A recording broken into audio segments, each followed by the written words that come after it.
दोस्तों, आपने million, billion और ट्रिलियन शब्दों को कई बार सुना होगा, लेकिन क्या आप जानते हैं 1 मिलियन कितना होता है? 1 मिलियन में कितने करोड़ होते हैं और 1 ट्रिलियन की कितनी वैल्यू होती है? कई सारे लोग इनके बीच कंफ्यूज हो जाते हैं।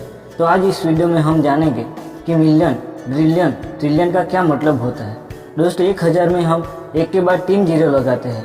1000 को कैसे भी जाना जाता है तो 1 के का मतलब 1000 होता है, 10 के का मतलब 10,000 होता है और 100 के का मतलब 1,00,000 होता है।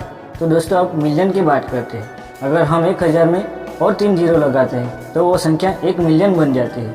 1 मिलियन का मतलब 10 लाख होता है। 1 मिलियन में 1 के बाद 6 जीरो आते हैं और ऐसे ही 10 मिलियन का मतलब 1 करोड़ होता है।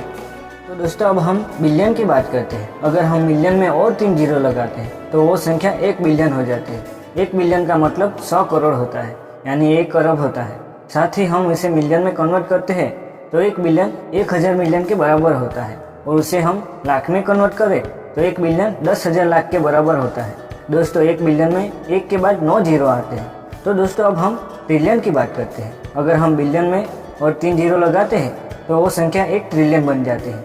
1 ट्रिलियन का मतलब 1,00,000 करोड़ होता है, यानी 10 खरब। अगर इसे बिलियन में कन्वर्ट करते हैं तो 1 ट्रिलियन यानी कि 1000 बिलियन के बराबर होता है।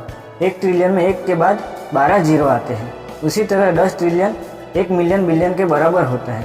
तो इंटरनेशनल काउंटिंग सिस्टम में लेफ्ट साइड से हर 3 अंकों के बाद कोमा लगाया जाता है। वहीं हमारे इंडियन काउंटिंग सिस्टम में जैसे हज़ार, लाख, करोड़, अरब में लेफ्ट साइड से पहले 3 अंकों के बाद कोमा लगाया जाता है। बाद में हर 2 अंकों के बाद कोमा लगाया जाता है ताकि काउंटिंग सिस्टम करना आसान रहे। तो दोस्तों, अब फिर से शॉर्ट में देख लीजिए। 1 मिलियन का मतलब 10 लाख, 1 बिलियन का मतलब 100 करोड़ और 1 ट्रिलियन का मतलब 1,00,000 करोड़ होता है।